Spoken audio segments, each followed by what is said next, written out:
जलगांव जामो शहर के एकता नगर परिसर में नालियों और गटर की नियमित सफाई नहीं होने से नागरिकों को परेशानियों का सामना करना पड़ रहा है। नालियों में गंदगी और जगह जगह जमा पानी के कारण मच्छरों का प्रकोप बढ़ रहा है।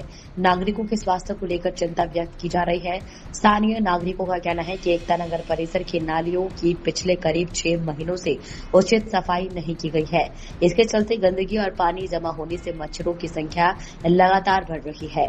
मच्छरों के कारण डेंगू, मलेरिया और चिकनगुनिया जैसी बीमारियों का खतरा बढ़ने की आशंका की नागरिकों ने जताई है।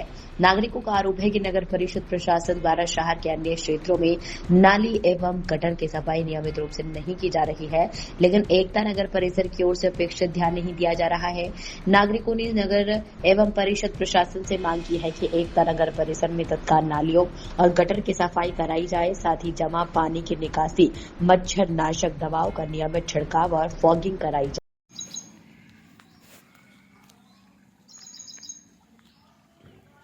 साम्राज्य मोठमोठे डास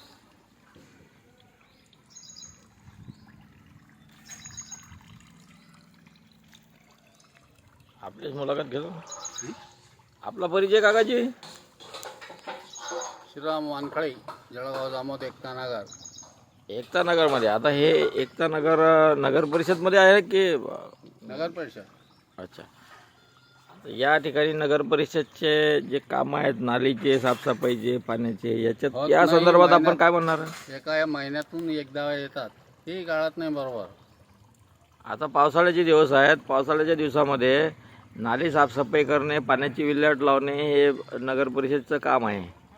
परंतु रात्रभर झोप नाही येत, मोठमोठे डासात. नालीची साफसफाई गेल्या 1 महिन्यापासून केलेली नाही. नाही पावसा एक नाही, कमीत कमी 5-6 महिने झाले. 5-6 महिन्यापासून झालेलं नाही. नाही साफसफाईच एक झाली वेळा नाही. येत नाही. एक वेळा येत नाही. येतात तर मग भलपुकडे फक्त पैशावाल्याच्या नाल्या काढतात, गरीब लोकांच्या नाल्या काढत नाही. अच्छा. आणखी काय म्हणणं आपलं? काहीच नाही, साफसफाई करून द्यावं. साफसफाई करावी. हां, नाल्या काढाव्या. ते मोठमोठे झाडं झाले त्याच्या नाल्यावर. नाल्या बंद स्थितीमध्ये आहेत. हं. ठीक आहे, धन्यवाद.